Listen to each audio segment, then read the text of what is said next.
Chapter 14. We are shipped to Hamburg and from there to Sanlöfen, a replacement depot in Bavaria.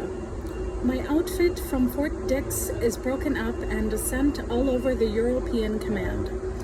I'm hoping they'll send me to England so that I can travel easily to Ireland. Instead, they send me to a caserne in Langries, a small Bavarian village, where I'm assigned to dog training, the Canine Corps. I tell the captain I don't like dogs. They chewed my ankles to bits when I delivered telegrams in Limerick. But the captain says, "Who asked you?" He turns me over to a corporal chopping up great slabs of bloody red meat who tells me, "Stop whining. Fill that goddamn tin plate with meat, get in that cage, and feed your animal. Put the plate down and get your hand out of the way in case your animal thinks this is dinner." I have to stay in the cage and watch my dog eating. The corporal calls this familiarization. He says, "This animal will be your wife while you're on this base." Well, not your wife exactly, because it's not a bitch. You know what I mean. Your mount rifle, M1 rifle, and your animal will be all you'll have for a family. My dog is a black German Shepherd, and I don't like him. His name is Ivan, and he's not like the other dogs, the Shepherds and Dobermans, who howl at anything that moves. When he's finished eating, he looks at me, licks his lips, and backs away, baring his teeth. The corporal is outside the cage, telling me that's a hell of a goddamn dog I have there, doesn't howl and make a lot of bullshit noise, the kind of dog you want in combat when one bark will get you killed. He tells me bend slowly, pick up the plate, tell my dog he's a good dog, good Ivan, nice Ivan, see you in the morning, honey, back out nice and easy, close the gate, drop that lock, get your hand out of the way. He tells me I did okay. He can see Ivan and I are already asshole buddies. Every morning at 8, I turn out with a platoon of dog handlers from all over Europe. We march in a circle with the corporal in the middle, calling hup-ho, hup-ho, hup-ho, hup-ho, heel, and when we yank on the dog's leash, we're glad they're growling behind muzzles. For 6 weeks we march and run with the dogs. We climb the mountains behind Langries and race along the banks of rivers. We feed and groom them till we're ready to remove their muzzles. We're told this is the big day, like graduation or marriage. And then the company commander send for me. His company clerk, Corporal George Szymanski, is going stateside on furlough in 3 months, and they're sending me to company clerk school for 6 weeks so that I can replace him. Dismissed. I don't want to go to company clerk school. I want to stay with Ivan. 6 weeks together and we're pals. I know when he growls at me, he's just telling me he loves me, though he still has a head of teeth in case I displease him. I love Ivan and I'm ready to remove his muzzle. No one else can remove his muzzle without losing a hand.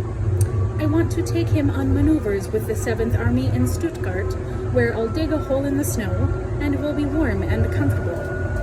I want to see what it would be like to turn him loose on a soldier, pretending to be Russian, and watch Ivan tear his protective clothing to bits before I bring him to heel. Or watch him lunge for the crotch and not the throat when I swing a dummy. Russian at him. They can't send me to company clerk school for 6 weeks and let someone else handle Ivan. Everyone knows it's one man, one dog, and it takes months to break in another handler. I don't know why they have to pick me for company clerk school when I never even went to high school and the base is filled with high school graduates. It makes me wonder if company clerk school is punishment for never going to high school. My head is filled with dark clouds and I wish I could bang it against the wall. The only word in my head is fuck, and that's a word I hate because it means hate. I'd like to kill the company commander, and now here's the 2nd lieutenant barking at me because I passed him without saluting. Soldier, get over here. What do you do when you see an officer? Salute him, sir. And? I'm sorry, sir, I didn't see you. Didn't see me? Didn't see me? You'd go to Korea and claim you didn't see the gooks coming over the hill? Right, soldier?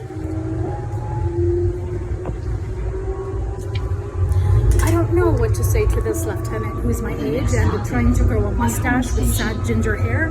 I want to tell him they're sending me to company clerk school, and isn't that enough punishment for not saluting a 1,000-second lieutenant? I want to tell him about my 6 weeks with Ivan and my troubles back in Fort Dix when I had to bury my past, but there are dark clouds, and I know I shouldn't be quiet. Tell him nothing about your name, rank, serial number. I know I should be quiet, but I'd like to tell this second lieutenant to fuck off. Kiss my ass with your miserable ginger mustache. He tells me to report him in fatigues at 2100 hours sharp, and he makes me pull weeds on the parade ground while other dog handlers pass by on their way to a beer in Langrese. He tells me to report to him in fatigues. When I'm finished, I go to Ivan's cage and remove his muzzle. I sit on the ground and talk to him, and if he chews me to peace, I won't have to go to company clerk school. But he growls a bit and licks my face, and I'm glad there's no one here to see how I feel. Company clerk school is in the Langrese Kaserne. We sit at desk while instructors come and go. We're told the company clerk is the single most important soldier in an outfit.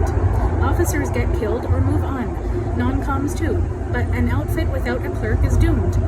The company clerk is the one in combat who knows when the outfit is under strength, who's dead, who's wounded, who's missing, the one who takes over when the supply clerk gets his fucking head blown off.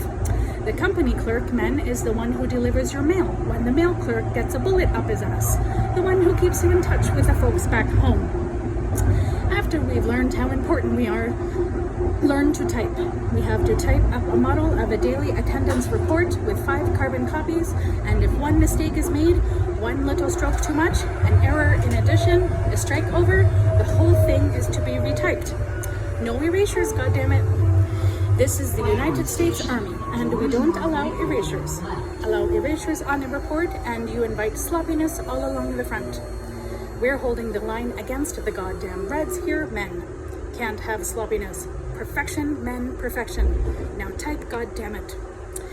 The clatter and rattle of 30 typewriters make the room sound like a combat zone with howls from soldier typists hitting wrong keys and having to tear reports from machines and start all over. We punch our heads and shake our fists at heaven and tell the instructors we were almost finished. Couldn't we please erase this one little goddamn mark? No erasers, soldier, and watch your language. I have my mother's picture in my pocket.